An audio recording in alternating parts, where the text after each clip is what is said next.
We do a lot of prep ahead of time.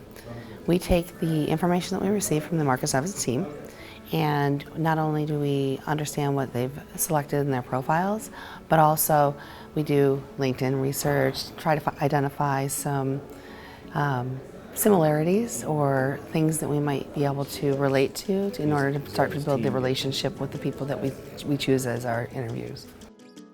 So we've learned over the years, or over the events that we've been at, rather than talking about ourselves, starting to understand the person and saying, hey, you went to a certain college, or you may have grown up in a particular area, or you have a certain interest. And that typically helps to engage the person that we're talking with in order to have more personal conversations and really get to the root of what we're going to try and sell. Typically, it's a hello, handshake. How's the event going? How are they enjoying the networking? And then really start talking about, hey, what you may have selected us to talk to. Why did you do that? I'm a social butterfly, so I tend to be able to talk to pretty much everybody, and so making people feel comfortable and be more relationship focused is really the way that we start our meetings now.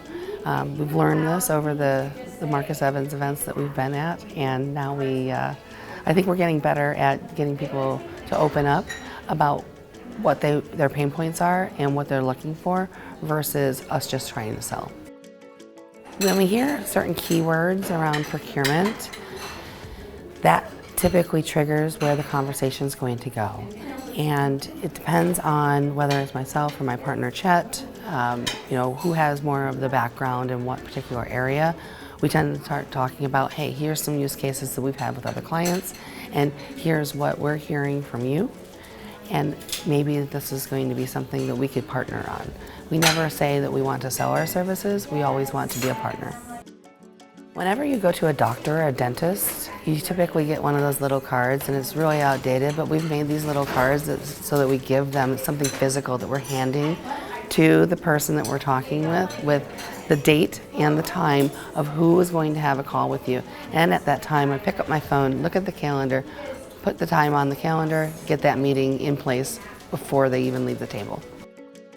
Again, our cell phone is like the key to making sure that we get these good meetings, and solidifying it by right there, getting contact information, putting the meeting on the calendar, so that way we know we're going to follow up. It's always good to hear what the speakers are talking about, and it's also very relevant to whatever we're going to have our conversations about.